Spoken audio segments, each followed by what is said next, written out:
Hey guys, this is DS here, and welcome back to my YouTube channel today. I'm here to bring you some 2v2 commentary. Gonna go over a couple matches I had queuing the other day with Cubsy as we're pushing for rank 1 and 2 on the ladder for tournament seeding this upcoming weekend for the GCD 2v2 tournament.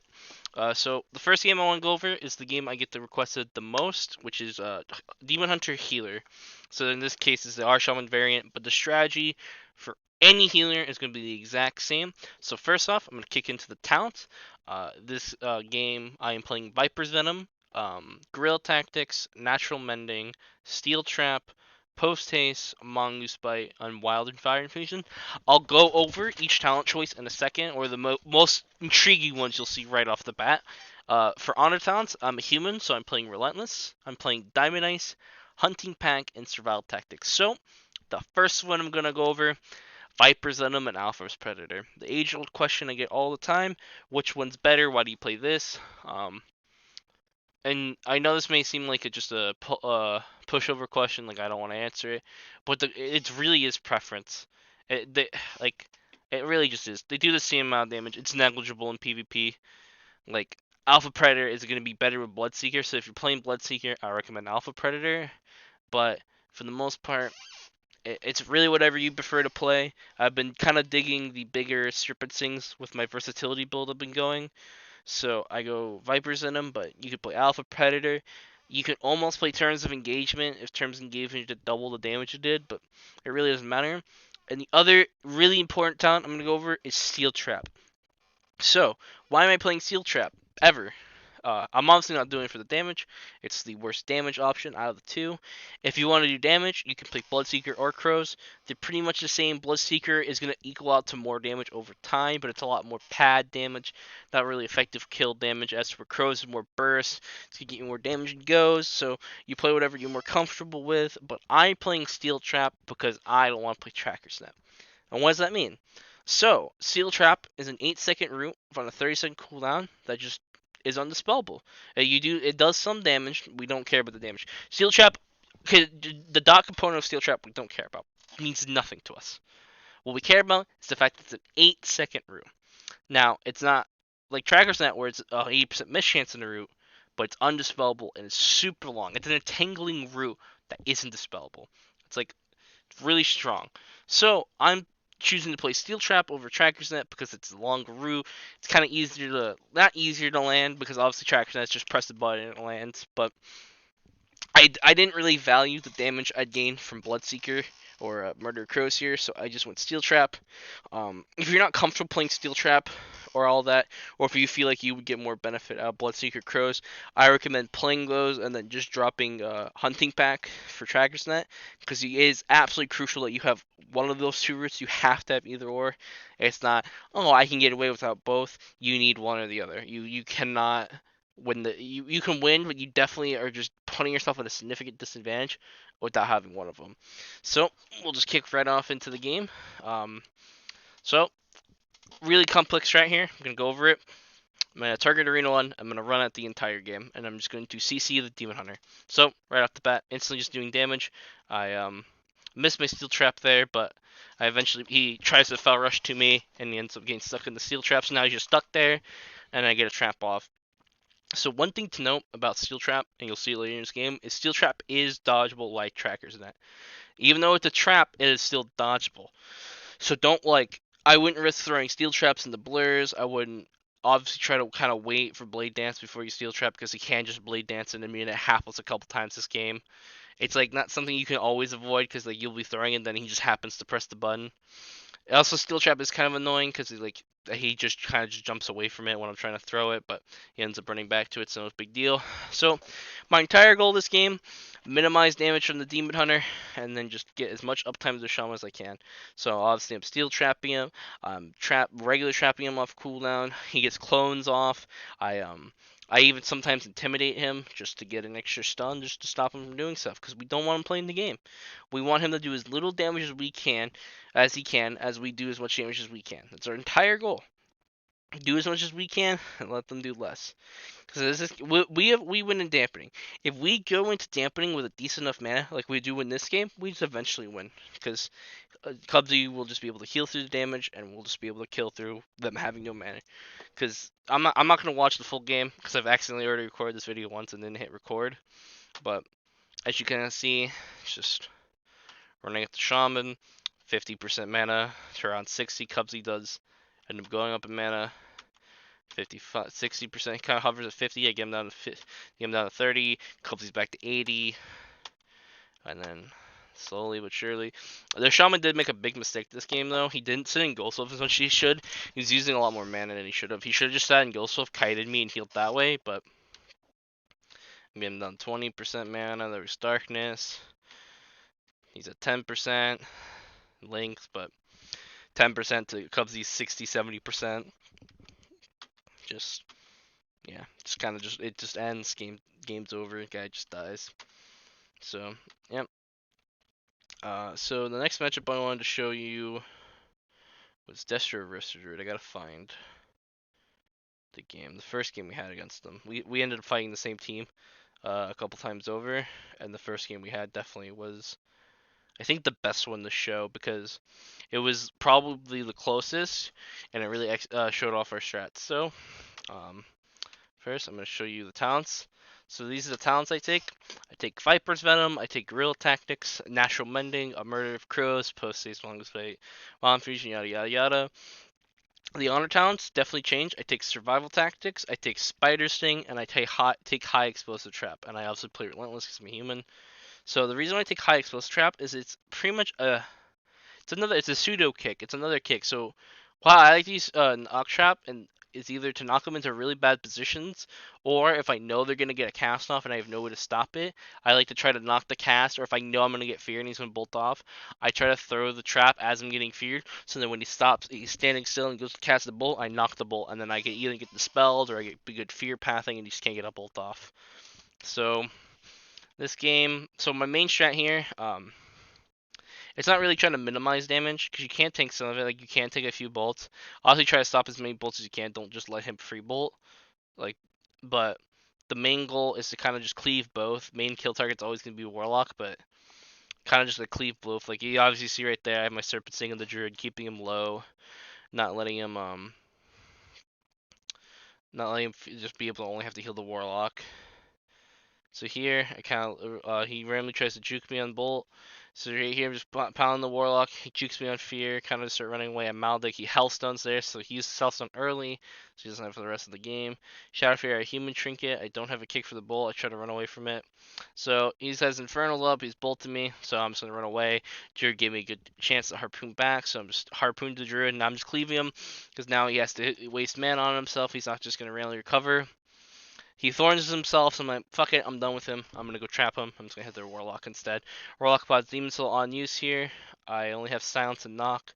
I don't, for some reason, silence these. No, I did try to silence him and he dispels it, that's right. He instant dispels the silence, which is kind of the weak thing about it, but it's still the best talent to take just because if you do get the full silence, it's good. Or if he decides to sit there and wait for the dispel, it's good. So I knock him into a bad position here because I notice he's on the box and he get knocked away from his Druid because his Druid's on the other stairs. So when Druid comes back, he couldn't heal because the Warlock's in a bad position. So he runs back and he gets in Tim before he gets any healing goals off because he wild charged back to his Warlock. And then I just in Tim trap him, and then we get Wall and Ironbark there. I kick the bolt. I'm gonna fast forward through this game a little bit. It's there's no point to go through the entire game because it's you kind of understand what I'm doing. It's like here, I'm just cleaving Druid, trap him low. I like to. So when I'm doing the cleave strat, what I like to really do is like before I trap a healer, if he has a decent amount of lane poison stacks, if he has like a 6 or 7 stack, like higher stacks like that, I like to consume him and then I like to trap him just to keep him low and to make him think, oh, I have to heal myself. Like, oh, now I'm low. So here, knock the Warlock back into a bad position again, do damage. Right there, I should have tried to flare the Druid out so he doesn't get a free stun like this, because then I just get double stunned here, take a lot of unnecessary damage. I just get the Intim Trap. He stone forms off my Maldic, and then he just Iron Barks, Thorns. It's the point where I kind of like throw the game for a couple minutes, well, not a couple minutes, but like for like a 10-20 second period where the game gets really close, and I think it's right here. So So right here, I have no human trinket. I get stunned right here at 50% off the coil. I get bashed, taking some damage. Actually, no, is it not here? I know it happens when I'm standing here. So yeah, okay, right here. So just kind of low. Got double coiled in a bad spot right here. He gets one bolt off. Then we get double coiled right here. And then he gets a fear off on Cubsy, and then I'm just kind of taking. He's playing a good flag spot where he's playing the dot and cremation, so he just does decent damage. I get juked on kicks, and now he gets free bolts. I don't run through him. So then the Druid's gonna come over and bash me. He's gonna bash me. I have no human trinket. I'm obviously not playing Ross. He gets a cataclysm me, melt half stuns me, and I barely get the turtle off. So like right there, is I recommend being really cautious with your human trinket. Don't just kind of throw it, and then right there I miss a trap like an idiot. So that was like a 30-second period where I kind of just like threw the game. I didn't throw, but I played really bad and made the game a lot closer than it needed to be. Because like right now we're at the critical mass. We're at 50% dampening. Druid has 10% mana. They just used wall. Like once wall fades, he's just gonna die. I just Maldic here, consume the lane poisons, and he's dead. So that's pretty much what you want to do. That's a lot of the matchups. When you're not just running at the healers against melee, it's just cleaving them both. Just keeping them both low, consuming lane poisons, keeping serpent stings up, just making them just both scared at all times, making the healer have to use more mana. Because the faster the healer rooms, the more likely you are to win. Because your damage, you're not gonna like kill through healing. You do a lot of damage, but you're not gonna kill through healing. But then when they're they just don't do healing, so then your damage is a shit ton of damage. They die. It's not like Warrior Moral Strength where you're just gonna die through sharpen. It's more like, oh, it's just like this guy kind of has like perm coolants up at all times because he's just doing such a high frequency of damage. Alright, so here's a couple more games I want to show you. I don't want to show you any more Destro Druid games because like I think that's the best game. And there's no point. So I want to show you this game against Pet Kick. This game, I'll preface this now that I kind of did the wrong strat. Like I did it well when I was going over the first VOD. I realized that I did do what I should have done, but I could have done it better. So the main strat against this is you want to cleave the H pal and the DK, with the H pal being your main target, because until high dampening the DK is kind of tanky. So you want to go for the holy pally as much as you can, cleave them both, keep them both low, make the pally never like know when to sack. Don't give them like easy sacks. Like if you harpoon and these sacks, instantly start hitting the paladin. Fuck it, you're not going for trap anymore. You're hitting the paladin. So. And another thing that happened in this game is that Cubsy's monitor, and you'll notice it, and I'll even point it out in the VOD. Cubsy monitor ends up like DCing towards the end of the game, so for like a minute straight or so, his like monitor kept like going in and out and all that, so he couldn't like really he couldn't like see me or anything. I'll point it out. It'll be really obvious like how the game goes south so quickly because like all of a sudden he just can't he doesn't know what's going on. So in this matchup, same town build I normally go. Obviously, Viper's Venom, Tactic, Mending, Post-Haste Bite, Wild Fire Infusion. I go Steel Trap. I wasn't, after the game, I wasn't 100% sold on Steel Trap. You can, like, Steel Trap A-Bomb. Like, with the Cleave strat, Steel Trap's not amazing. You can Steel Trap A-Bombs, which is kind of nice, but, I definitely probably should have taken Alpha Predator here. And the only reason why, not Alpha Predator, but Bloodseeker, but the main reason why I should have taken Bloodseeker instead of Crows is because it's 2 plate targets, so Crows doesn't hit that hard. So I think for sure Bloodseeker would have been better. Because it's just, like, Crows and Bloodseeker are kind of the same damage, like, but, and to double play 100% Bloodseeker's better because it just doesn't get reduced by armor. Honor talents, I play survival tactics, I play hunting pack, and then I end up playing sticky tar to slow down the A-bomb's attack speed. You could play Ross. If you don't play steel trap, you could play trackers net if you somehow find find you at some point with no dots on a target. Third honor talent really doesn't matter a whole lot. I wouldn't play Diamond Eyes because of because you want to be able to have full traps on the Holy Pally that are 8 seconds. You want traps that can sit on the healer while you're killing the DK. But if you go Diamond Eyes, you kind of take away that.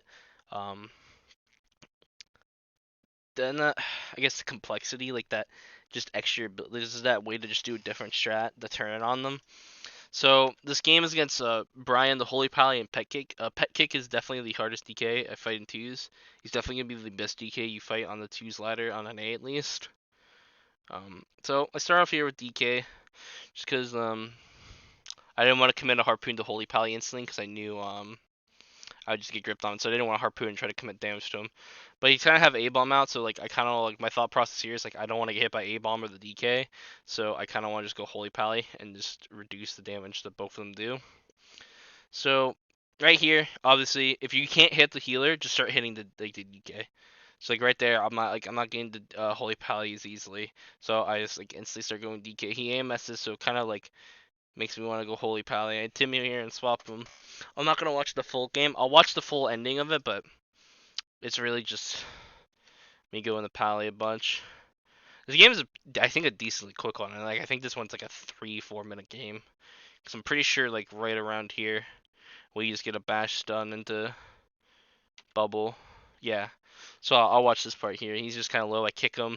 He gets rake stun, so trinketing isn't gonna do anything. We bash the DK to stop any potential peels, and he just has the bubble because he couldn't trinket because he was locked out. So this game kind of goes like there's like a good minute period where this game's just not good because we get bubble. I'm still pounding him, and then right as soon as he comes off of bans, I don't have freedom quite yet. I root the DK. I disengage root because then I know he can't chains me. He didn't have freedom for his horse. So he's kind of slowed for a second. I trap the DK kind of out of line. Try to line chains lice cheetah here. Get this kind of pally kind of low. He hodges me so I can't do anything. When I get back to him, he jukes me, but it ends up just not being enough. He still has to bubble here in a second. I know he does. I'm kind of low, even though if I don't have kick yet, he just has the bop. So I trap the bop. That's also the nice thing about playing not Diamond Ice is that you can just trap bops like that, and they'll like sit for the full duration. So like I wait a second or two into bop, and then I trap. So then right when they're coming out of the trap, they also don't have bop, so I can just start doing stuff. So Pally's still low even after his bop because he didn't do any healing in the bop because I trapped it instantly. So then I get back to him. He gets bash and he just has to bop again. He gets one heal off and then I just trap his bop and I just go back to hitting DK. So then it's okay. So you'll notice it right here. Like my focus frame is gonna kind of like I know my UI is really shit, so it's gonna be really, really hard to notice this here. So you'll notice like right around. Is it not here yet? It becomes really obvious when it happens. So he's over there. I think he was trying to drink or something. And then when is it? It's like right around here. Maybe it was like a minute. So okay, it's right here. So you'll notice he gets stopped for some reason, and then you instantly see him just go into bear form. So he gets over here. DK is trying to hit him. I could be stupid. Maybe it's not as close as I thought. Okay, it's right here. Sorry about this. I know it happens, and this way this game kind of goes shitty. So he gets kicked, and then you instantly see him go bear form, and then he just randomly thrashes, or just swipes for no reason. And then so it's like, okay, that's really strange. Why would he do that? I guess so. I guess in my thought process that he thought maybe he got swapped to by DK, so now he's just trying to live. And then me not knowing that DC, you can kind of see him like kind of hard to see. But you'll see him walk into that pillar over there. He'll just kind of like start strafing into that pillar. So me not knowing that he doesn't know where I'm at all, and he doesn't know where he's at, I'm pushing in, and then see you see him just sitting there jumping, not following me or anything. So this entire time I'm just like I only have Hots healing me, which in 57% dampening, 58% dampening isn't gonna do much. So I have to commit Turtle because he obviously can't heal me, and he gets oomed at the same time because he has to use so much mana to recover me. He's still, you can obviously tell he's just like kind of standing there, not doing anything. And this is kind of like a race to the finish kill. Like this team, like I'm not trying to discredit this team for getting close. Like it definitely shouldn't be close because I played bad and that DC, but like they're still a good team. Like this is definitely one of the only teams that could like take advantage of that like that. So and then there's one more game I wanted to go over, and it was Rogue Priest. So I'll go over talents real quick. It's the same shabazz as always. Really, 100 talents are super predictable. 100 talents may be the only thing that's challenging. So I go Viper's Venom, Guerrilla Tactics. I end up going Camouflage because there's a combat bug you do with Camo that I'll explain when the gates open. And then I'm Crows now, but I end up swapping the Bloodseeker, and my thought process on that was every 2 minutes he can vanish off my Crows, making it do no damage if I end up timing it wrong and not waiting for Vanish. So I could just instead go Bloodseeker and can't ever Vanish on Bloodseeker, and it just always sticks, and I never run into this issue. So that was my choice in going Bloodseeker. And then my Honor Town stayed the same, except instead of Survival Tactics, I ended up going Spider Sting because I value stopping the priest damage and purge more than I value taking 99% less damage, because I don't think I should die in this matchup. I think for sure it's going to be my Druid who dies. I think my Druid can heal through all their damage on me, but I'm more scared of my Druid dying, so I end up going Serpent Sting. So I will show you the thing you do. Let's turn this down to 50% so you can see it. So what you want to do is when the gates open, you want to camouflage. You want to pull out your pet. You want to feign death your pet, unfeign death your pet, and then you send it in. I'll turn it up to normal speed. And then you just stay in stealth and you gain conflict stacks, all of that. So this game, Cold's randomly playing Adept. I don't agree with that at all. I think Adept's really bad into Hunters for the most part. So I get him out of stealth. He opens on me with Rope Cheap Shot. He rakes us. He clones off the Adept here. Actually, a human here, and a human cheats MCs because they want to go my Druid. It's not working out too great. Cubsy's just he just gets a re-stealth. Cold tries to meld. That meld seemed weird. I just harpoon tar trap, and then just fake his death trap. He dephased, get to my Druid. I silenced him. This silence here was bad. I should have waited until he copped off Colomore to do it, because then he can get damage off, but Cubsy ended up blinding it. So right there we got Evasion, Rapture. They ended up killing my pet, but so they have they only have PS and Cloak left for cooldowns. He kicks my pet res. He overlaps Fear because he gets a double Fear. I kick the priest, or human kick the priest here. So I go for my res because I realize he doesn't have kidney anymore. They don't have fear, they don't have kick, so he ends up half blinding, which isn't the worst thing in the world. It seems really troll, but stopping if they can permanently stop my pet, it's really good. So here I juked the kick, but it didn't end up mattering because Cubsy bashed him. So no matter what, I was getting my pet res. The trap on the priest didn't matter. The clone actually ends up mattering because now I'm doing damage. Now I'm doing stuff. So yeah, I'm just kind of doing damage, PVing. There's thorns. Our harpoon, I stun him so I can get top of him. He PS's. I don't trap because I don't actually have it. He clones that up off. I kick the MD. He gets a half clone. Clones a Shadow Mend. Just fears me. Guy get dispelled. Tries trapping me. He tries MCing me. He full clones and then he half clones. And then I know he gets 1/4 clone off, and off the 1/4 clone before he can hit death. I trap him. Call up Battle Masters, and this is kind of just like the beginning of the end. They don't recover. They can't do anything. They're just dying. He kidneys me, but he tries to go for a fear on me and Cubsy, but he can only get me. But he should have made this. He had to make the decision faster, and then they just kind of die. So that's it for my arena gameplay walkthrough. I just kind of want to go over it. I get asked it a lot. This queue session we had was me and Cubsy's rank 1 and 2 on ladder. And he got 3K, got 30.08, and I got 28.78. Just to let you know, for a record for the week, we ended up going 20-0 the entire weekend twos. We just didn't lose a single game. The queue session we had where I was showing the videos, the VOD, was we only played 14 games, so we went 14-0 that queue session. And then like on Tuesday or Wednesday we queued. I hadn't streamed and we went 6-0. So all in all, we had a pretty good weekend twos. Feeling pretty confident for the tournament. I really feel like if we lose, it's our own fault or my fault. Like, I feel like we're throwing. I don't really feel like we should lose. So I'm feeling pretty confident in the tournament. I hope you guys enjoy. If you guys have any questions, leave it down in the comments below. And I'm sorry I don't post many arena gameplays, but I feel like if you want to see arena gameplay, the best place is to watch my stream. I usually stream anytime I actually have real arena that I think is worth streaming. I'll always answer questions, all that. So I'll try to do this more often, but I would really look for my stream, twitch.tv/SSDS, if you want to see more arena gameplay. May not have the commentary, but I'll go over, if you guys have questions in the chat, I'll go over why I chose this talent in this situation, why I did that strat, all of that. So you don't have to wait for these commentaries that may not end up even answering the exact question you had, because I didn't even think it'd be a question going over. So I hope you guys enjoy. I'll see you guys next time. Peace.